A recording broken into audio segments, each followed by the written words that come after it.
Hello, everyone. We welcome you to a new podcast that we want to do in order to address all the students who are entering the current marketplace and want to look at technology as a career. Or if you are a new entrant into the tech world, this is something we wanted to address as a part of a series. And therefore, we are doing this podcast. One of the things it is very important to know is, as per Forrester report, the Gen AI space is moving at 36% composite annual growth rate, a whopping number, and 55% of the new updates that will happen in the AI space are from Gen AI itself. So this is a very interesting time frame to get into technology, and therefore we wanted to give our experiences in order for everybody to understand what it takes, how was it for us, so that hopefully it is inspiring and giving you some understanding and knowledge about when and how you will navigate your career as you enter into the workforce. So, hi, I'm Uma. I have about 30 years of experience in the IT industry, worked in small startups as well as large corporations, have been at the helm as a managing director for IT services as well as been chief in terms of technology and business and all roles in between in technology. Banking, finance, as well as education, last 8 years has been my area of focus. However, we would like to address the plethora of things as we have done as technologists in this particular podcast. So, welcome everyone. And today we have Sarita with us. She is also from IT and technology. And I would like Sarita ki please introduce to all of us as to how you have been and your journey to our viewers. Hey, thank you, Uma, and congratulations first on your podcast. And I wish you all the very best. Thank you. So, I am an experienced IT leader. I have over 23 years of working in various technologies across various roles. As the director of IT application operations, I used to lead the SAP and the business intelligence operations, primarily focusing on project delivery, production support, as well as driving the overall strategy and vision at a global cloud computing firm. So I've also been a regular speaker at various industry events, be it SAP TechEd, Innovation Summits. I've even hosted a podcast series on digital transformation.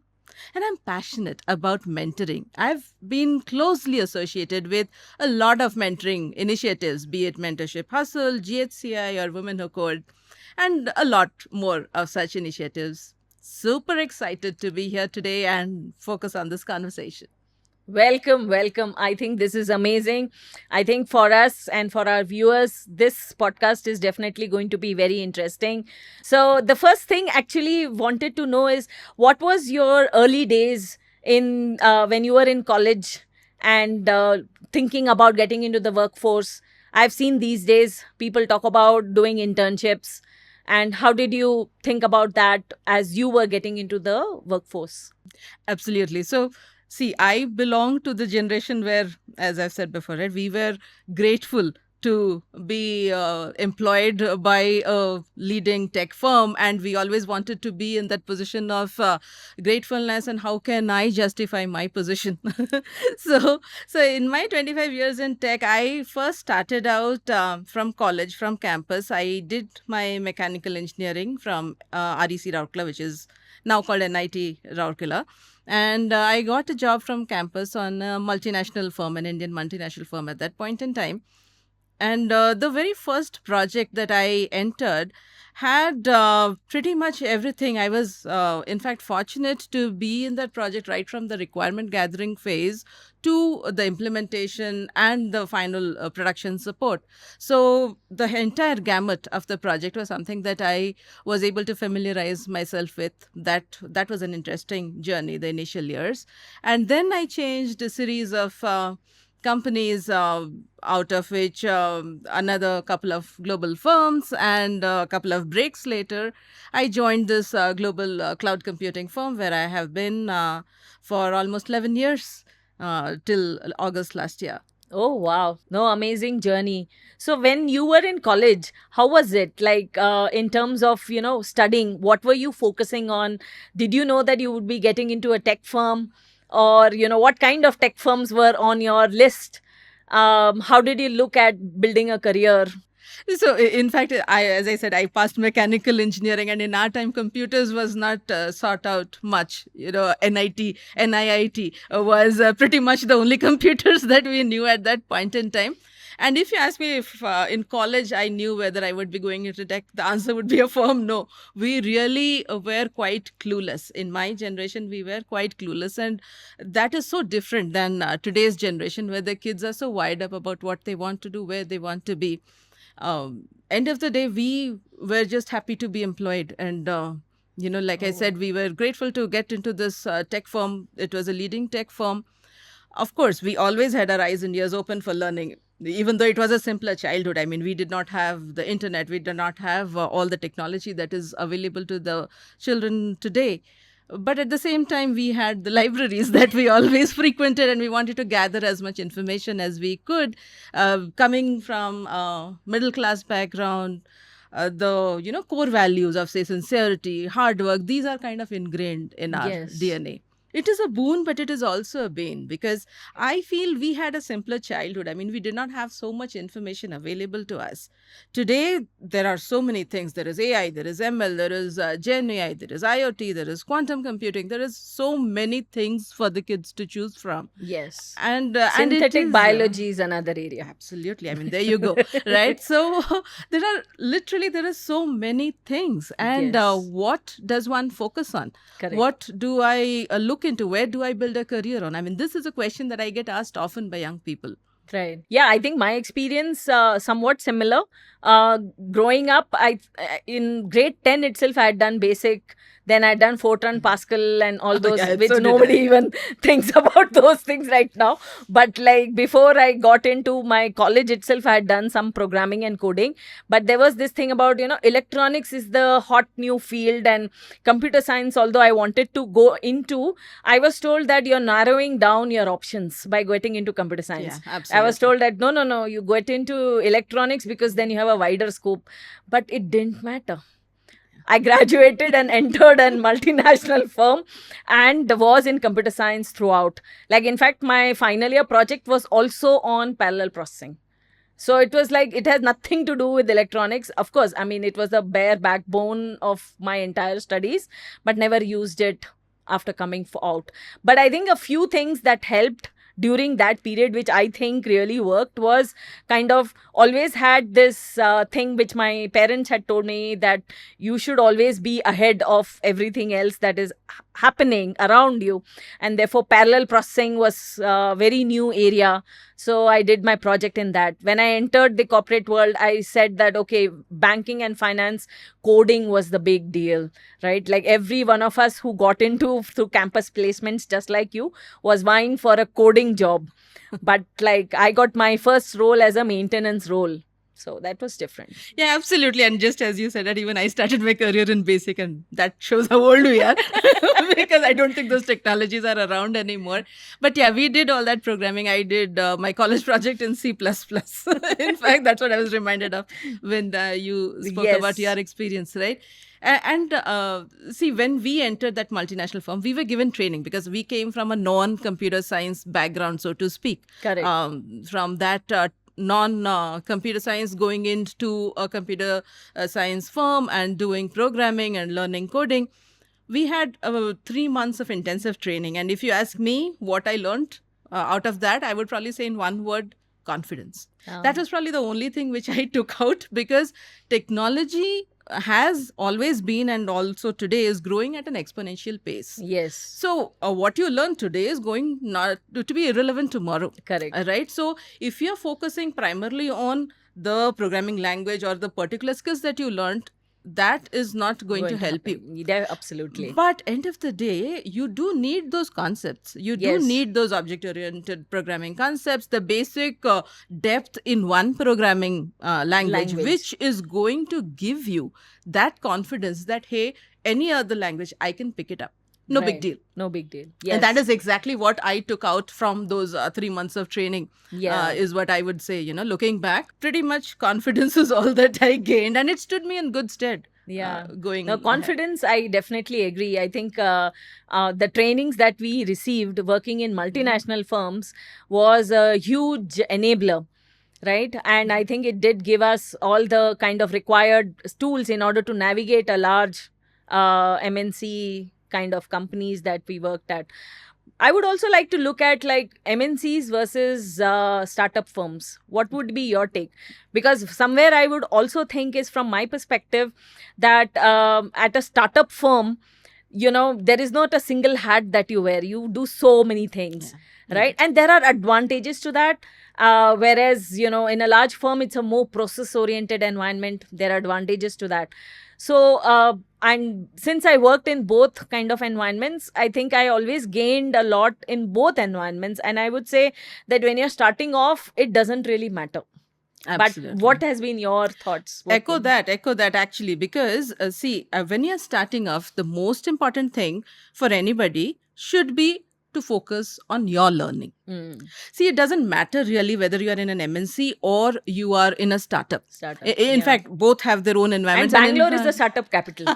It is absolutely. And in fact, there's so many opportunities, Yes, right, for exactly. startups out here.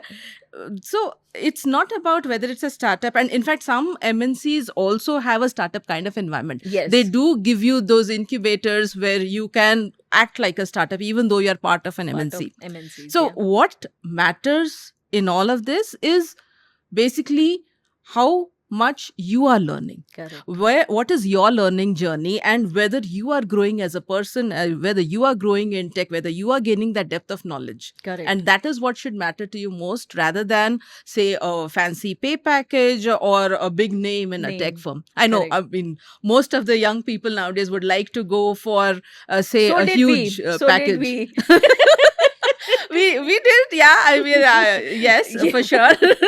Not saying that we didn't, and of course, pay is important. But Yes. end of the day, this is the time in life when you can and should focus more on your learning, because Correct. the pay will follow. I Correct. mean, this is Pay something will which I think follow. both of us have startup. learned. I right? completely agree, because the startup environment right now that we have had in the last 10 years is unprecedented. Yeah. And the amount of money flowing in through accelerators, whether it is through colleges, whether it is through this IMB accelerators, NSR Cell, or whichever others, I don't want to name one or the other.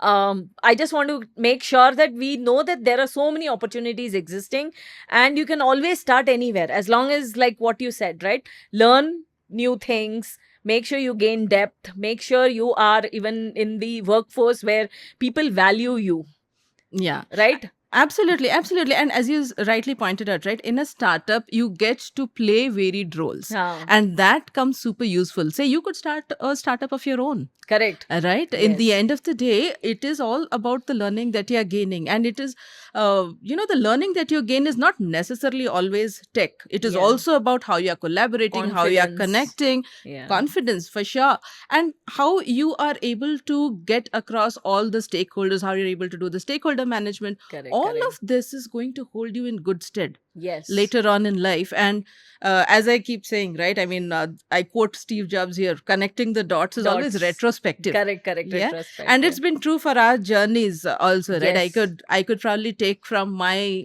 journey in my early years, Correct. when I was in the project, and I was probably the crowd pleaser. I was probably a people pleaser at that point in time, and I would do anything and everything. Apart from doing my own coding for sure, I would be also doing stuff that nobody wanted to do, like documenting the business process documents, interpreting the architecture diagrams and moving it into the process documents that we had. So all of that work, which was, so to speak, not glamorous, Yeah. but end of the day, that stood me in such good stead, because I was able to figure out the why of the project. Why were we Correct. doing? What was the real world problem that we were trying to solve, as well as get the big picture, Correct. which I would never have got if I would have just stuck to my piece of code. Yes. No, definitely. I think it's very important to get the big picture. And I think similar experience, I would say, is in terms of like doing the work, getting the complete set of responsibility. That was my whole focus when I was first entered the workforce. In fact, I was, not a people pleaser. Actually, probably I might have been somebody who keeps asking too many questions and asking for something else out of turn, probably. Because I know that in my early years, my first few years, in my first review, my manager was like, "Oh, you're too bold and you ask too much." And I remember asking, like, I don't want to do this project. I already did this same kind of project 3 times over. And documentation, there's always this thing, preconceived notion that women are good at communication, they can do good documentation. Yeah. And we were few and far between among the men when we entered the Minority. workforce. We were Yeah. in the complete minority. So the remaining 4 people, men, just got out. And I guess to some extent, I always had that thing in me that, like, no, I'm no different. Why should I do this? So I used to say, no, I'm not going to do. And, I literally had to push back and say that, I'm going over you, and I'm okay if I lose my job, but I'm not doing this once again. So, like, the mantra was like, do it once, do it twice. The third time, rebel. And then the fourth time, put your foot down and say that, okay, I'm done with this, whatever happens. And I think, today's date, I don't know how it will be perceived. But that time when we did that, when I was very candid in saying that, no, sorry, I've done this. This is the fourth time you're asking me to do the same thing. Please find someone else to do it. I was told, oh, how can you just say you're in your first year? But I said, like, I've done the same thing. You're not asking me to do something new, somewhere where I'll get new learning. And I went past. But I think that experience, while at that time I cried buckets and buckets and wondering about, like, oh my God, like, why is my manager not supporting me? And, why are these other people not, doing things? I kind of realized that, but by putting my foot down and then escalating it further, I got better opportunities. So raising my hand and, kind of saying, not, I'm saying like on the first opportunity said no. I did that on the fourth time when I asked to do the same thing, I just said, like, I'm not doing this. I don't care what is happening to me. Right. Yeah, it's a risky decision. It was in my first and second, almost end of the first year. But I think, it was really a good decision because, and I was ready. Because the minute I went up and escalated and I got another job that was really good, it was quite challenging because you're being perceived not only just by your immediate manager and what they have told the other manager now that you're reporting to, you're also being perceived by all your people around you. Because, like, oh, she went and complained. It has such a bad connotation to it. It is. Because, like, Absolutely. people will talk about it. But the thing is, so that's why I was getting emotional. But I realized that, later on, that by standing for what you want, being clear of why you are doing certain things, it was the right thing. Because that's when I got a project which was challenging and I delivered well, I grew so fast. And I wouldn't Absolutely. have done that. Of course, at that time, I had no way of knowing. Exactly. I mean, you never know where life leads you, right? And I have a similar story to share. Just as you said, right? Raise your hand, Ask. ask, and you shall receive, right? Correct. So something similar happened to me also when I was in the global cloud computing firm, and we were primarily an Oracle shop at that point in time, and there was this project of going into SAP. Right. At that point in time in our team, we were about 10 to 12 years each. One of us in Oracle as the ERP, as the primary ERP, and there were few takers of who would go into SAP, whether that project would fly. So I saw it as an opportunity Right. to get into the managerial space. I was an individual contributor at that point in time, and I wanted to get into management. So all I had to do at that point was simply ask. And once I got into that, I was able to form my own team. And since it was a greenfield implementation, nice. so I built the entire team, I built the entire processes. So it was a huge learning experience, and it was that entry to get into management, to get into senior leadership, all growing in that same space. And I was learning on the job. On the job. So yes. it's important, as you Correct. said, it's important to ask. It's important to recognize, okay, there is this opportunity. Go ahead and reach out. Reach out Yes. to your managers, as you did, and reach out to whoever is there There. to help you support your journey. Amazing.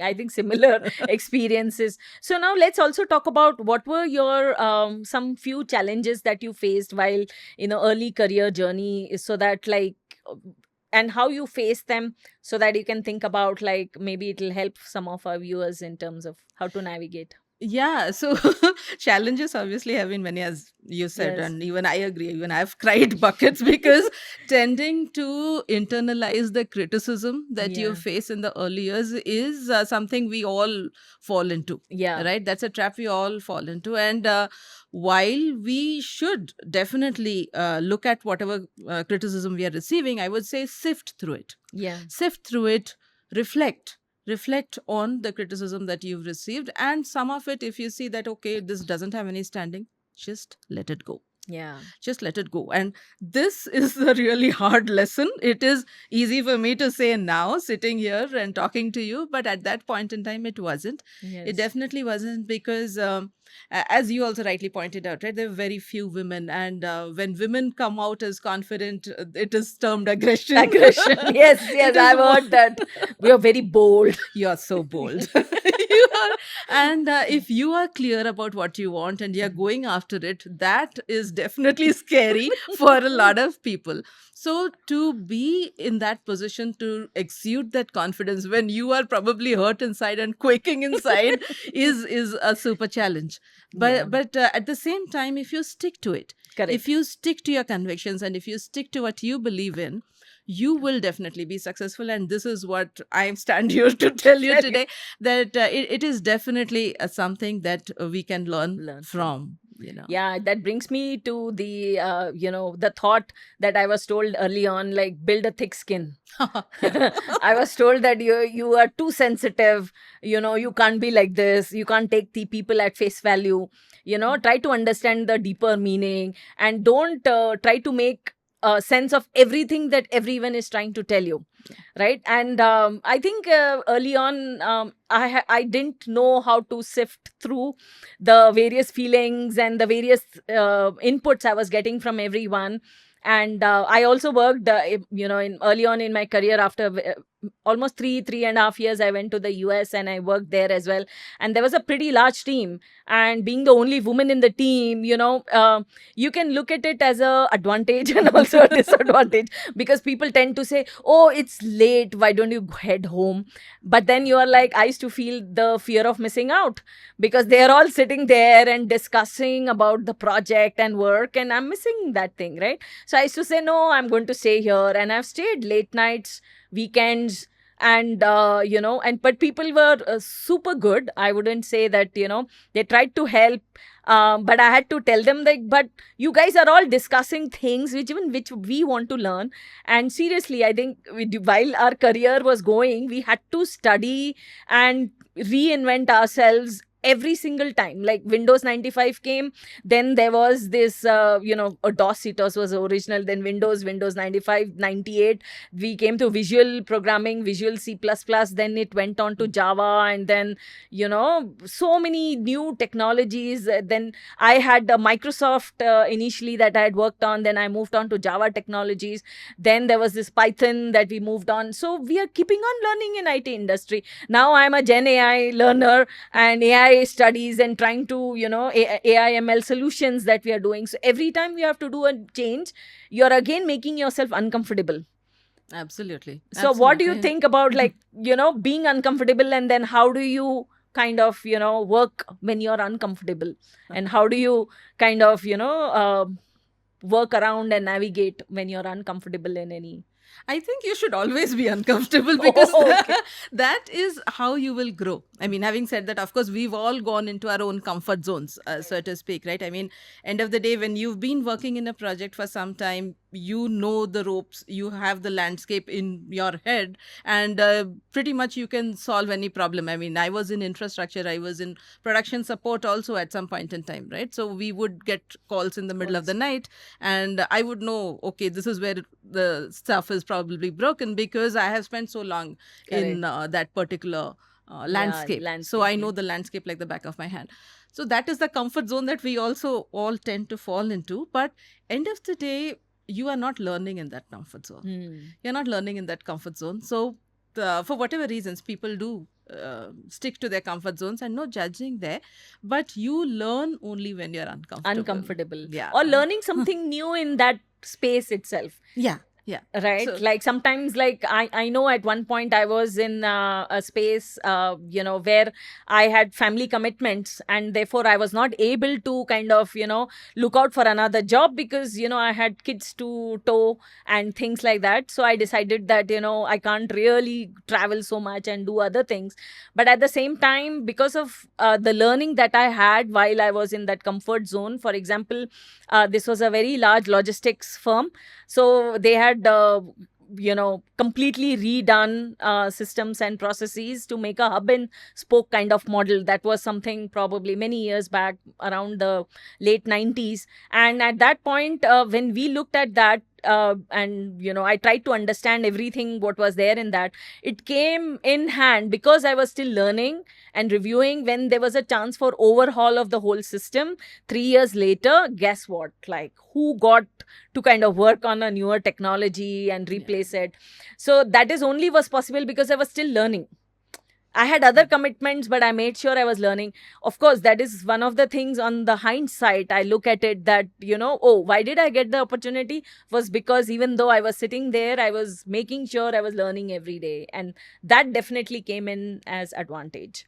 So shifting gears, how do you change jobs? Like in IT, it is very common every 2 years, 1 year, whatever, people keep changing jobs, right? And that is the trend because I remember when I used to be in the same company or project and things like that, and people used to say, oh, you're still there, what happened to you, right?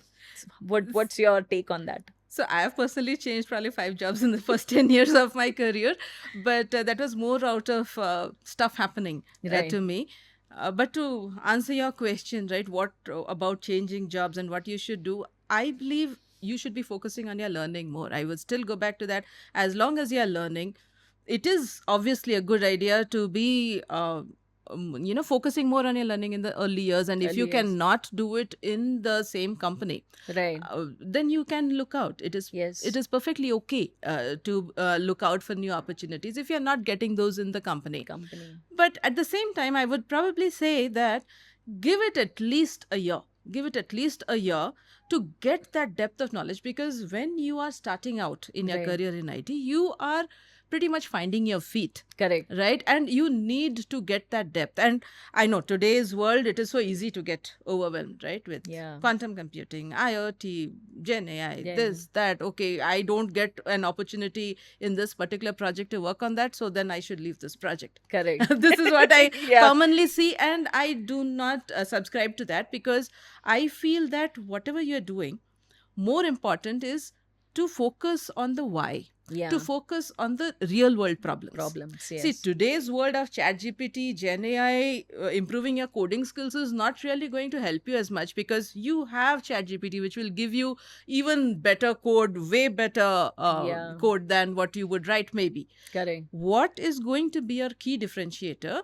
is primarily your ability to figure out what is the real world problem, and how can I go about solving Application of the technology. it. Absolutely. Application of the technology. I completely agree, because you can have lots of technologies, Yeah. and you and me are live examples of changing from where to where we have come a long way in terms of technology. But we are being relevant even today is because we know how the technology is applied in order to solve a business problem. So application Absolutely. of the technology is the key. Knowing that what is it that they could not do before, and which was a problem that you're solving because you gave a value added enabler. So, for Absolutely. example, whether it is cloud computing, whether it is, anybody related to banking, finance, or education, by giving them the technology, their job and how they look at it changes. For example, in education recently, everything is available internet, YouTube, Yeah. right? There is everybody. There's so many learning management platforms you have in this world. I mean, and there are so many Coursera's and free and paid kind of things that are available to students. So the nature of role of the teachers has changed. But the thing is, the teachers are still required in the classroom. So, but technology has enabled the teacher to kind of make sure that, they are not teaching the basics, but they're actually climbing up the value chain. They don't have to teach you how to write an essay. They have to give you the basics. You have lots of examples available, but they can then tell you that how to make your essay much better. What is it that is working? The human element of it, right? And this exists whether you look at any banking, finance, technology, sales, marketing. I think across all the gamut of things, this remains true.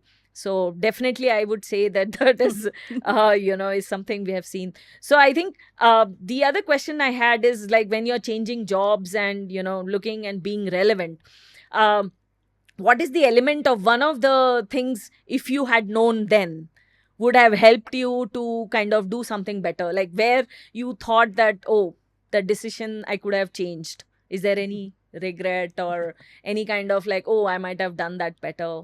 I don't look at regrets as much, but yes, of course, there's definitely so many things that I could have done differently. Right. Right. I would say that in those days, maybe have more confidence. Yeah. Have more confidence in your abilities. I mean, I wish I had more confidence in what I could do, what I couldn't do. And like I said, right, when I went up and asked, it was as easy as that. Yeah. So I wish I would have done that early on in my career, just as you did. I wish I was as bold. But yeah, that is something which I could have done differently. And if I would have connected and capitalized on the relationships that I Right. built. Yeah. I mean, we all build relationships, and I was really good at collaborating, building relationships, getting stakeholders together right on from the early part of my career. But I did not capitalize as much on those relationships. So that is probably something that I would think about doing differently if I had to do it all over again. Right. So yeah, those would probably Those be the would be- things. Yeah, relationships. I think relationships are very important. I think you brought Mhm. up a very important point in terms of how we look at relationships, even from an exit standpoint. Remember, we were talking like when we exit, don't burn bridges. Is the worst Uh-huh. thing that you can ever do. You never know. The world is such a small place. Yeah. So just based on relationships, you get your next job, the next offer, and you never know. You might have to go back to the same people, young or old. It doesn't matter either, because whoever, wherever, like if you have done well, it helps you in your next job, right? Now, in terms of relationships and all of this exits, right? How do you manage your exits, and how would you look at in terms of if you had to do something differently, how would you look at it? So my first thing would be exit gracefully, please. And as you said Correct. rightly, don't burn your bridges. And I have a personal story to share too for that. Because see, end of the day, we are all people. People. We are all people. And when I took my first career break from the first firm that I was working in, I was very open about the reasons why I was taking the break. And Right. since I had those relationships with the company, the people working there, I was actually able to go back. Correct. So after the break, I went back to the same company, and I was the poster child, I think, because of okay, Nice. this one came back, Yeah. and, for whatever reasons, and that was something I could do simply because I had still those relationships, and those people are the ones who are your biggest cheerleaders because they know how well you work. They have been with you through your journey, so they would be the easiest to approach when you are getting back to work, say after a career break. And we all have our reasons for taking breaks. Yeah, I think I have a So- similar experience in exits. When we moved countries, I still I didn't know those were the days where we never worked remotely, but because the relationship existed, I was still kept on payroll. I still was asked to do and contribute remotely in all the back end kind of stuff because I had to find my feet after coming back to India, figure out, and this was the early days. It's different that I got my job the minute I started looking for it because we moved here in 2003, and literally people coming from who are having an international experience were looked at very positively. But at the same time, I think because of the relationship that I had, I wanted to say that I was given a very clear thing that if ever you come back to this country, to the US, your job is waiting for you. And if you want to continue to work with the current set of things, we are happy to continue. till such point that you find another job. So this is something I felt really good about. Like, people support people. I think exactly Yeah. what you said, that relationships matter. So one last point I also wanted to talk about is, how do you manage distractions? I know that, the world has changed. Distractions and the way the distractions are there have changed. But what would be your take as to distractions were always there? How would you suggest that how you took care of distractions now or earlier? And what would you suggest to students or early entrants into the workforce? So we had a much simpler time, right? We were Yes. from simpler times where we didn't have mobiles at our disposal. We didn't have the internet when we were growing Yes. up. So obviously, we did not have the level of distraction that young people today have. Right. But to all the folks out here today, there are new stuff coming up, right? Like monotasking. Yeah. I know that is completely opposite to what we did. Maybe we were doing multitasking also, but So, I would probably suggest the young people today to concentrate on, say, one thing and build the depth on that. right. Because there is so much stuff out there. That is Correct. what I keep repeating. There is so much stuff out there, whether it is quantum computing, cloud computing, IoT, Gen AI, all of that. Yeah. And then the distractions are equally many with all the apps on the phone at And your disposal, and so many things, right? So much of information bombardment is what I correct. would say that the young people are facing today. But if you can shut out all of that, and if you can just concentrate on building your depth, Yeah. keep your focus on, then you would be able to cut out all those distractions for sure, because that is necessary in this Yeah. information bombardment age. Yeah, the FOMO is very high.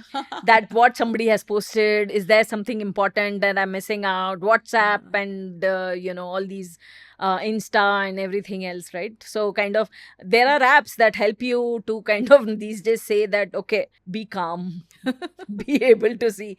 And I think it will help. I think the way we work, the way we did things is changing, and we need to also change and adapt to it, right? Yeah, and just to add on to that, right? As long as you are loving what you do, I mean, Right. the concept of ikigai is something that I really Yes, like a I lot, agree. and Yeah.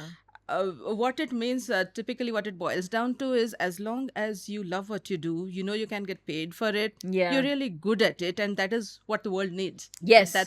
That's your sweet spot, and if you have that, then all the distractions will just fall away. They will not hold any meaning to you because you will be super focused on what Yes. you're doing. Yeah.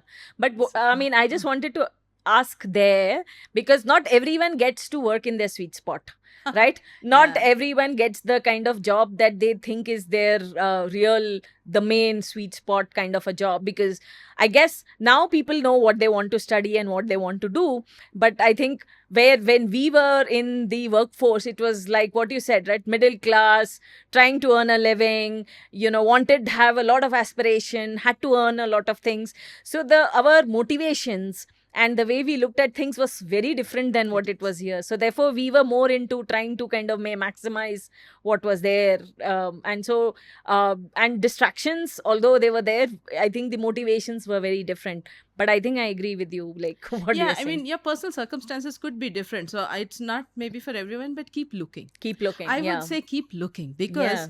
you will find it. If you're keeping, if you're going on looking, Correct. then you will for sure find it. So do not lose sight of that. Amazing. Yeah. Do not Yeah. lose sight. Keep looking. Be focused and Yeah. be able to go ahead.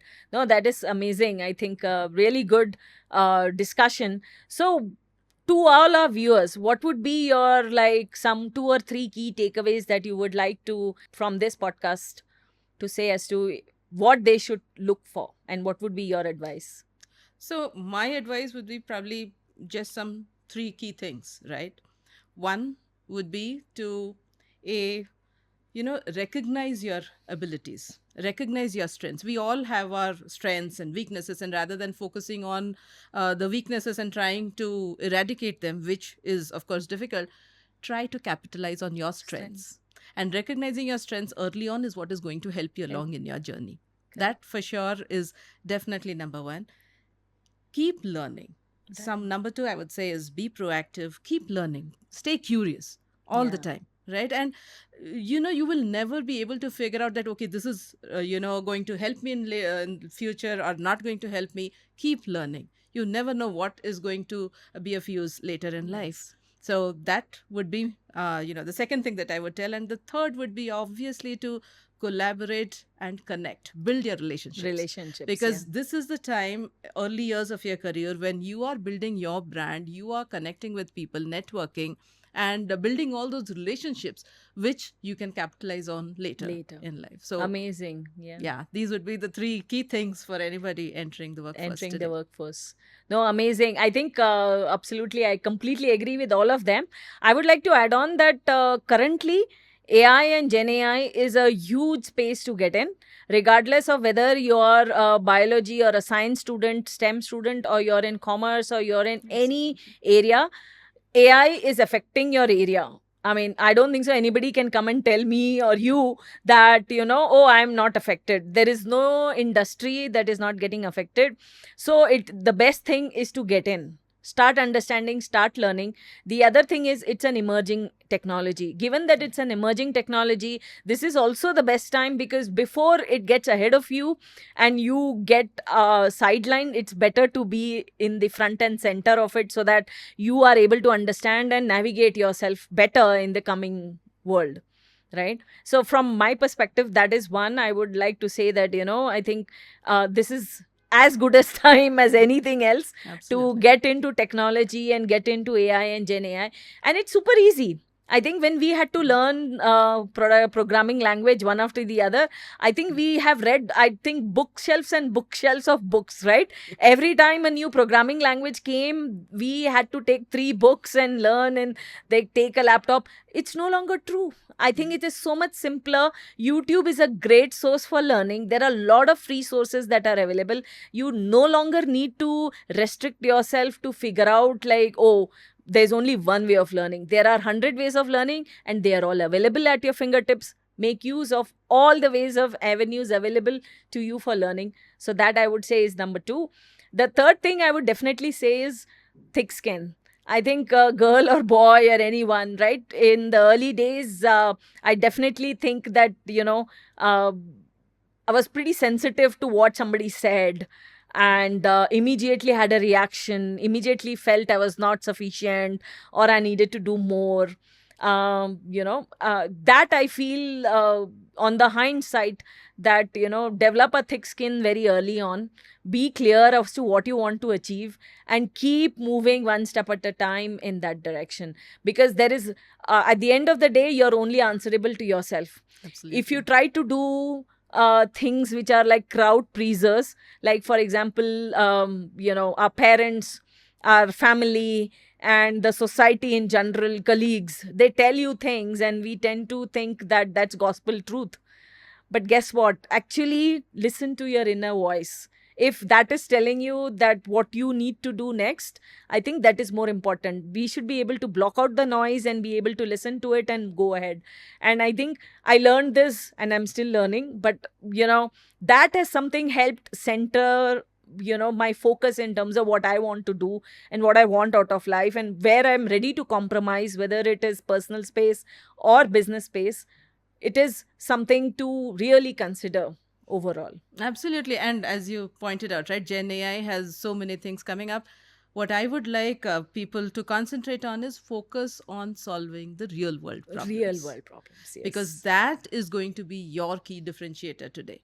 And that is where you should focus all your energies on. There are so many use cases that are coming up every single day. Correct. So huge opportunities are there out there. And we should really be concentrating on that rather than just focusing on, okay, learning this skill, learning that, particular technology. Yeah, use AI, Gen AI as an enabler to do business and solve problems, real world problems. Absolutely. So thank you very much, Sarita, for coming and doing this podcast with me. And definitely, I think all your learnings and insights in terms of how you navigated your career is going to be helpful for all the people who are just entering the workforce. And so thank you very much for taking the time out. Thank you. Absolute pleasure to be here.